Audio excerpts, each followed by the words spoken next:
Hello and welcome you all in the lecture number 2. So JK SSRB science portion basic science up to 12th standard. तो जैसा कि हमने start किया हुआ है पिछले लेक्चर में कि हम बिल्कुल बेसिक से क्लास 9 से स्टार्ट करेंगे।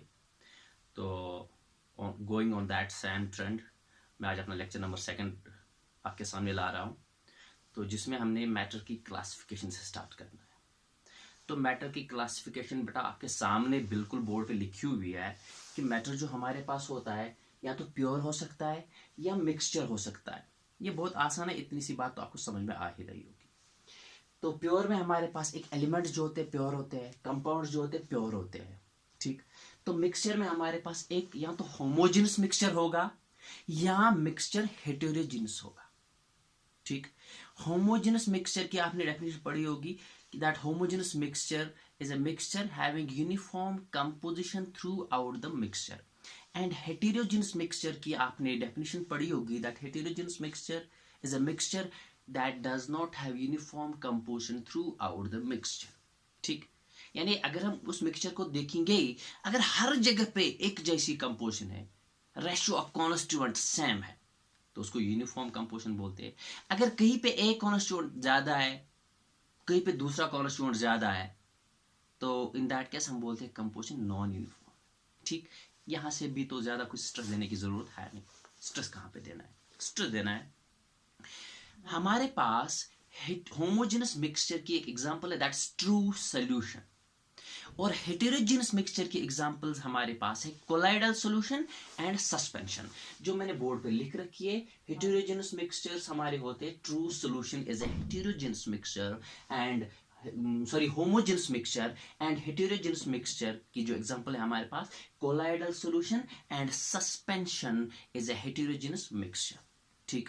अब यहां पर क्वेश्चन कहां से पूछा जा सकता है? सर इतना तो हम खुद भी पढ़ लेते हैं बुक से, आपकी तो जरूरत नहीं है ये पढ़ाने की।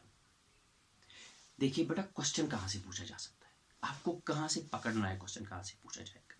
वो देखो इधर आ जाइएगा, ये हमारे पास ट्रू सॉल्यूशन है होमोजेनस मिक्सचर, ये हमारे पास कोलाइडल सॉल्यूशन है, सस्पेंशन है, हेटेरोजेनस मिक्सचर। इनमें तो आप सबसे पहले क्या सीखो? डिफरेंशिएशन।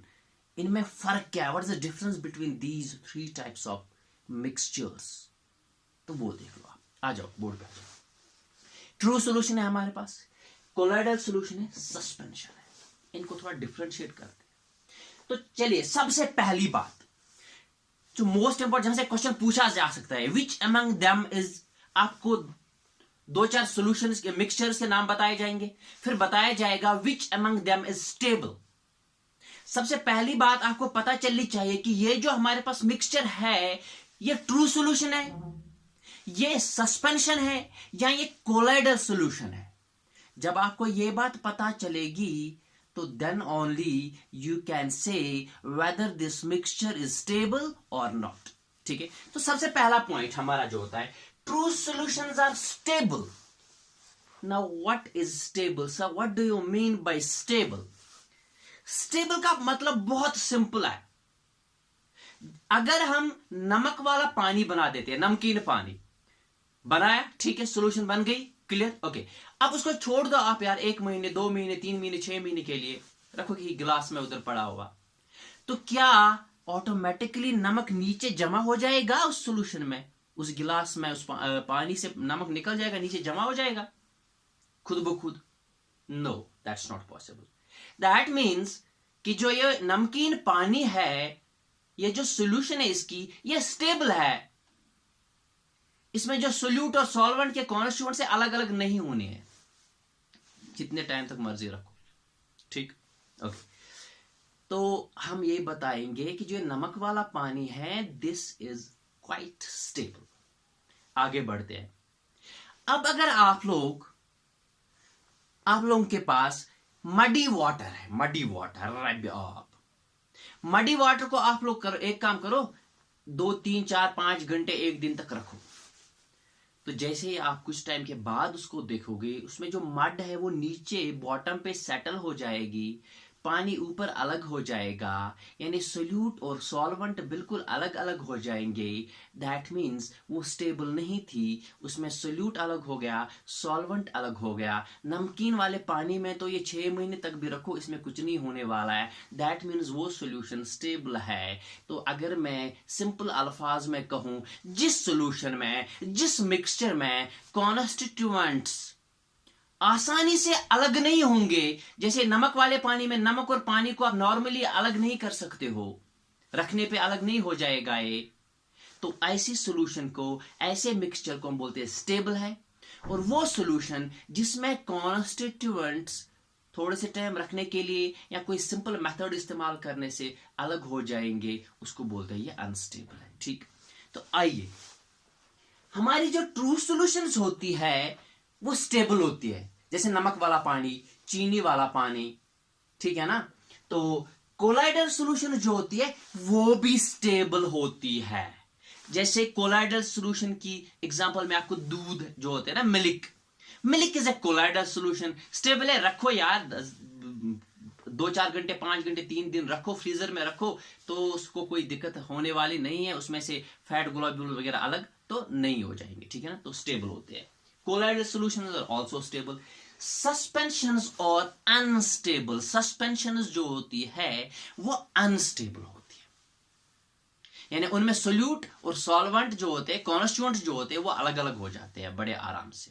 जैसे मडी वाटर की मैंने एग्जांपल दी थी, muddy water is an example of A suspension जिसमें सोल्यूट और सॉल्वेंट, जहां दूसरे अल्फा में कहे तो कॉन्स्टिट्यूएंट पार्टिकल्स अलग हो जाते हैं। ठीक, हाँ, जो हमारे पास कोलाइडल सॉल्यूशन जैसे मिल्क है, ब्लड है, ठीक है ना, इनमें जो होते हैं कॉन्स्टिट्यूएंट्स अलग नहीं हो जाते हैं रखने पे, ठीक है ना, तो ये स्टेबल कहलाती है। तो ट्रू सॉल्यूशंस भी स्टेबल होते हैं। एक बात यहां से क्वेश्चन पूछा जा सकता है, आपको कोई नाम बताया जाएगा, इज दिस स्टेबल, या आपको 2-4 बताए जाएंगे, बताइए इनमें से कोई कौन अनस्टेबल है, तो आपको फाइंड आउट करना है which among them is a suspension. बात समझ में आ रही है? ठीक, चलिए आगे बढ़ते हैं। हाँ, तो आगे बढ़ते हैं, साइज की बात कर लेते हैं। ट्रू सॉल्यूशंस में जो पार्टिकल्स का साइज होता है that is less than 1 nm, 1 nanometre से कम होता है, 1 नैनोमीटर से कम होता है, ठीक है बेटा, ओके। अच्छा, हाँ, अभी इधर एक प्रॉब्लम हो सकती है, इधर नैनोमीटर मैंने बताया, तो वो उधर मीटर्स में बात कर सकता है, ठीक। तो अगर हम 1 नैनोमीटर को मीटर्स में ले तो 10⁻⁹ मीटर, 10⁻⁹ मीटर, ठीक है। यानी ट्रू सॉल्यूशंस में जो पार्टिकल्स का साइज होता है वो 1 नैनोमीटर से कम होता है, या दूसरे अल्फाज में बताए तो वो 10⁻⁹ मीटर से कम होता है, ठीक। और जो कोलाइडल सॉल्यूशंस होते हैं उनमें जो कॉन्स्टिट्यूएंट पार्टिकल्स का साइज होता है वो 1 नैनोमीटर से लेके 1000 नैनोमीटर तक होता है, ठीक। आगे बढ़ते हैं, तो अगर इसको भी मीटर्स में ले ले तो 10⁻⁹ मीटर से लेके 10⁻⁶ मीटर्स तक इनका साइज होता है, ठीक। चलिए, सस्पेंशंस में क्या होता है, ग्रेटर देन 1000 नैनोमीटर या ग्रेटर देन 10⁻⁶ मीटर, ठीक है बेटा, ओके। अब इसको याद रखने का आसान सा तरीका बता देता हूं, सिंपली देख लो, आप इधर नीचे आ जाओ, देख लो मेरे साथ। जो हमारे पास ट्रू सॉल्यूशन होती है उसका साइज होता है लेस देन 1 नैनोमीटर, जो सस्पेंशन एंड पे है उसका साइज होता है ग्रेटर देन 1000 नैनोमीटर, ठीक। और जो हमारे पास कोलाइडल सॉल्यूशन है उनका बीच में होता है 1 नैनोमीटर से लेके 1000 नैनोमीटर्स तक। और अगर नैनोमीटर्स के बदले मीटर पूछ ले तो देखो क्या करना है, ठीक है। आइए, तो अगर मीटर्स की बात करें तो लेस देन 10⁻⁹ मीटर, इधर फिर आ जाइए, इधर 10⁻⁹ से लेके 10⁻⁶, ठीक है बेटा, ओके, मीटर्स, तो इधर 10⁻⁶ मीटर से ज्यादा, ठीक, तो चलिए आगे बढ़ते हैं, शाबाश। तो आपने देख लिया that true solutions are stable, colloidal solutions are also stable, suspensions are unstable. ठीक है, उनमें सोल्यूट और सॉल्वेंट्स अलग हो जाते हैं बड़ी आसानी से सस्पेंशंस में। अब साइज आप लोगों ने देख लिया, ट्रू सॉल्यूशन में less than 1 nanometre, colloidal solution में बिटवीन 1 नैनोमीटर टू 1000 नैनोमीटर, अच्छा सस्पेंशंस में ग्रेटर देन 1000 नैनोमीटर। ओके, अब यहां पे क्वेश्चन पूछा जा सकता है, आपको पार्टिकल साइज बताया जाएगा। अगर एक पार्टिकल का साइज, एक सॉल्यूशन है उसमें पार्टिकल साइज इतना है, तो हमें बताइए वो कौन सी सॉल्यूशन है, वो ट्रू सॉल्यूशन है, वो सस्पेंशन है, या वो कोलाइडल सॉल्यूशन है। तो बेटा यहां पे ध्यान रखना है। एक क्वेश्चन ये पूछा जा सकता है स्टेबिलिटी को लेके, which among them is stable, तो you have to identify whether the solution, whether the mixture is a true solution, is it a suspension और is it a colloidal solution. ठीक, दूसरी बात साइज को लेके आपको साइज बताया जाएगा, फिर ये पूछा जाएगा बताइए जो सॉल्यूशन है कौन सी टाइप की है, कोलाइडल है, ट्रू है, सस्पेंशन है। ठीक, तीसरी बात है टिंडेल इफेक्ट। तो पहले मैं आपको बताऊं टिंडेल इफेक्ट होता क्या है। टिंडेल इफेक्ट होता है, आपने घर में देखा होगा किसी खिड़की में छोटा सा छेद होता है, सुराख, होल, वहां से लाइट पड़ती है कमरे के अंदर, तो आपको वो कमरे के अंदर वो पाथ ऑफ लाइट विजिबल हो जाती है, वो दिखती है आपको, देखो यहां से लाइट जा रही है, ठीक है ना, और उधर डस्ट के पार्टिकल्स भी दिखते हैं। ये जो फिनोमेनन है कि path of light is rendered visible, जब पाथ ऑफ लाइट क्या हो जाती है, विजिबल हो जाती है, इसको बोलते हैं टिंडेल इफेक्ट। ठीक है बेटा, ये जंगलों में हो जाता है, ऊपर पेड़ों से आपको सूरज की जो किरणें होती है नजर आ जाती है, उनकी पाथ विजिबल हो जाती है। ठीक, इसको बोलते हैं टिंडेल इफेक्ट। अब हमारा इसके साथ क्या वास्ता है? So Tyndall effect is the phenomenon by which path of light is rendered visible, कि लाइट का जो रास्ता है वो दिखाई देता है, मैं यहां से लाइट जा रही है, ये देखो लाइट जा रही है। ठीक, चलिए इधर क्या लेख है इसका, हमारे जो ट्रू सॉल्यूशंस होती है, आपको पता है सबसे पहली बात कि लाइट की पाथ जो है कब विजिबल हो जाती है। लाइट की पाथ तब विजिबल हो जाती है जब लाइट किसी चीज से टकराए। ठीक है, तो लाइट जब डस्ट पार्टिकल से टकराती है तो हमारे लिए विजिबल हो जाती है वो path of the light.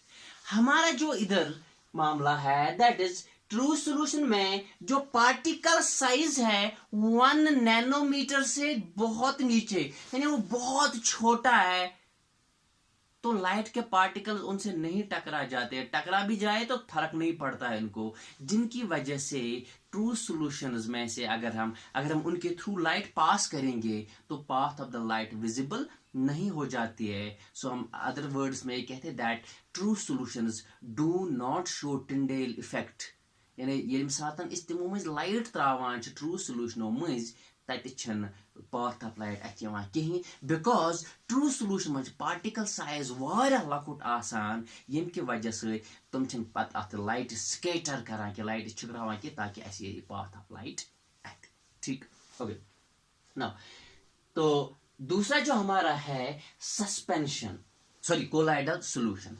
Colloidal solution के जो पार्टिकल्स हैं उनका साइज ना तो ज्यादा छोटा है ना बहुत बड़ा है, तो इनका साइज जो है इतना सा है कि लाइट के साथ टकरा जाते हैं and they render path of light visible. ठीक है ना, तो जिसकी वजह से कोलाइडल सॉल्यूशन जो है टिंडेल इफेक्ट शो करती है। True solutions do not show Tyndall effect, colloidal solution show Tyndall effect, and suspension में तो बहुत बड़ा साइज होता है पार्टिकल्स का, उनको तो करना ही करना है, तो इधर भी सस्पेंशन में भी टिंडेल इफेक्ट शो करते हैं। ठीक है बेटा, चलिए आगे बढ़ते हैं। तो देखो यहां पर कहां से क्वेश्चन पूछा जा सकता है, आपको पता चल गया अब दैट ट्रू सॉल्यूशन में पार्टिकल साइज बहुत छोटा होता है, 1 नैनोमीटर से कम होता है, यहां 10⁻⁹ मीटर से कम होता है, जिसकी वजह से वो लाइट को स्कैटर नहीं करते, they do not render path of the light visible, they do not show Tyndall effect. Colloidal solution में पार्टिकल साइज ठीक ठाक होता है, तो जिसकी वजह से पाथ ऑफ लाइट विजिबल हो जाती है. So colloidal solutions do show Tyndall effect. True solution don't show Tyndall effect. Colloidal solutions do show Tyndall effect. अब सवाल रहा सस्पेंशन का. सस्पेंशन में भी सर बहुत बड़ा साइज होता है, तो ये भी टिंडेल इफेक्ट शो करते ही करते हैं.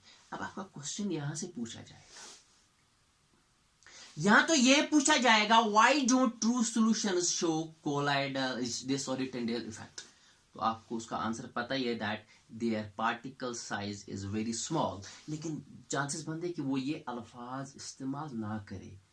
वो इस्तेमाल ये करेगा ये अल्फाज that their particle size is not in the colloidal range. Colloidal range क्या है? 1 नैनोमीटर से लेके 1000 नैनोमीटर तक. तो ट्रू सॉल्यूशन इसके पार्टिकल्स का साइज इस कोलाइडल रेंज में नहीं आता है, जिसकी वजह से ये क्या करते हैं, ये टिंडेल इफेक्ट शो नहीं करते हैं. So true solutions don't show Tyndall effect because their particle size does not lie in the colloidal range. Okay, आगे बढ़ते हैं. दूसरी बात आपसे पूछी जा सकती है, आपको 2-4 सॉल्यूशन दिए होंगे, बताइए इनमें से कौन कौन टिंडेल इफेक्ट शो करेगा. आपको क्या करना है, आपको आइडेंटिफाई करना है कि सॉल्यूशन का जो नेचर है वो कैसा है. ट्रू है, कोलाइडल है, सस्पेंशन है.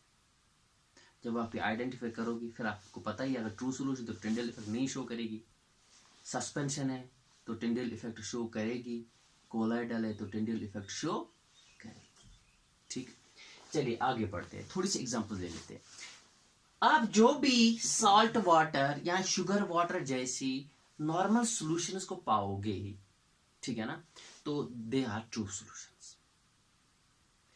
अच्छा, जो मिल्क, ब्लड, जिनमें प्रोटीन्स, फैट, ग्लोब्यूल्स वगैरह ऐसी सारी चीजें होती है, आरबीसीज वगैरह, ये डब्ल्यूबीसी सब जो होती है, ठीक है ना, जैसे ब्लड में डब्ल्यूबीसीज, आरबीसी, जैसे मिल्क में फैट, इसकी कंपोजिशन बहुत वास्ट होती है. ऐसे solutions most of the solutions of such kind are colloidal solutions. ठीक. अच्छा, फिर ये जो हमारा है मडी वाटर, ऐसे जो है जिनको आपको थोड़ा सोचोगे तो आपको लगेगा नहीं यार, इनके जो कॉन्स्टेंट पार्टिकल्स अभी सेटल हो जाएंगे, तो सच सॉल्यूशन आर कॉल्ड सस्पेंशंस. ठीक है ना.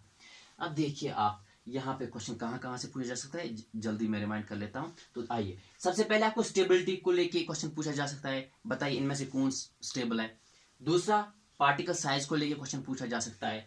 पार्टिकल साइज याद रखना है कि सब क्या पार्टिकल साइज है. ट्रू सॉल्यूशन में क्या होता है, सस्पेंशन में क्या होता है, कोलाइडल में क्या होता है.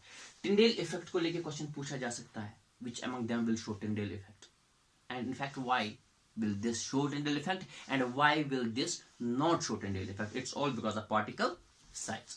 ठीक. आपको क्वेश्चन पूछा जा सकता है identify the type of solution.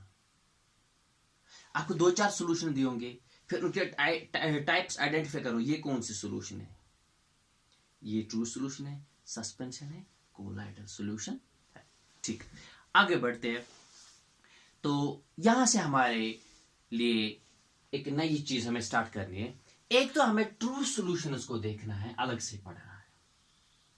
दूसरा हमें कोलाइडल सॉल्यूशंस को अलग से भी पढ़ना है. तो इसके लिए मैं अगला लेक्चर रिकॉर्ड करूंगा.